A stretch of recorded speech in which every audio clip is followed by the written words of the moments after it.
The number one cause to flooded basements and failure of buried downspouts underground is when people let the grass grow over the discharge line. That's why we came up with the turf restrictor plate, so that grass can grow on top of it, but it won't impede the lid from opening and letting the water out. The way the flap comes up, and it can also detach at this point, it's excellent. Get the turf restrictor pop-up. You won't be sorry. Welcome to the French Drainman channel. I'm your host, Robert Sherwood. I wanted to go over really quick why we designed this pop-up emitter and why we designed it the way we did. Traditional pop-ups were spring-loaded, really small. When leaves and tree seeds would try to get out of them, they couldn't.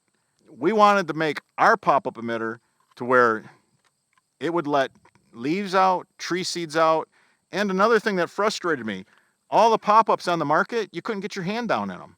So when you have a bunch of leaves and tree seeds and tree buds that floated to the other end, maybe you didn't have a hard rain, maybe you had a light rain, so it just floated to the other end. I wanted to be able to stick my hand down inside that pop-up emitter and clean that fitting out. So that's what we did. We designed a pop-up emitter that you could get your hand down inside.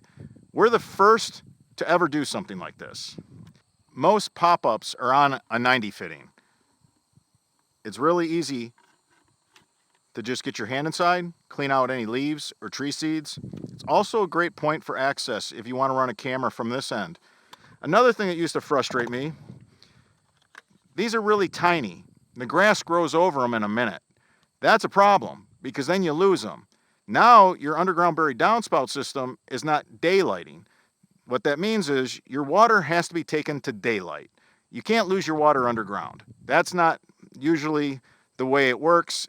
If you run it to a storm sewer, sometimes it can work that way, but 9 times out of 10, you're going to a pop-up emitter. It needs to daylight. If grass grows over it, now all that water is going to pour right at the roof. Your gutter trough's going to fill up, and it's going to pour off of the house. You're going to end up with a flooded basement or a flooded crawl space over a pop-up that the grass grew over. What we did is we designed a pop-up emitter so that grass can grow on top of it, but it won't impede the lid from opening and letting the water out. A couple times a year, you can trim the grass out around it.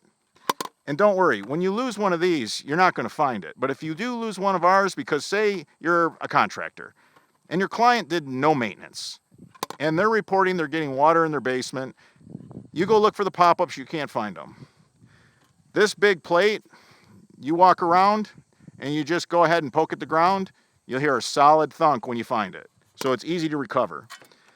Those are all the reasons why we made our turf restrictor plate and a really, really large opening for our pop-up emitter. Now, pop-up risers have typically been made of PVC. The problem with PVC risers, these lawnmowers today, these big zero turns with operators on them, they weigh so much that they crack these. So what we did is we went ahead and we designed an HDPE riser. Gives you 2-inch lifts. It has a flange, no tools required, no glue required. When you backfill it with dirt, it's not going to pull off because the dirt's going to get caught on the flange. This flexes, this has a lot of give, and it can't be broken by lawnmowers. In the wintertime, if you have a pop-up freeze-up, this will expand and contract with the freeze and thaw cycle. You can also stack them if you need to go a little higher. If you have any questions about this pop-up emitter, leave them in the comments section. I'm your host, Robert Sherwood, and until the next video.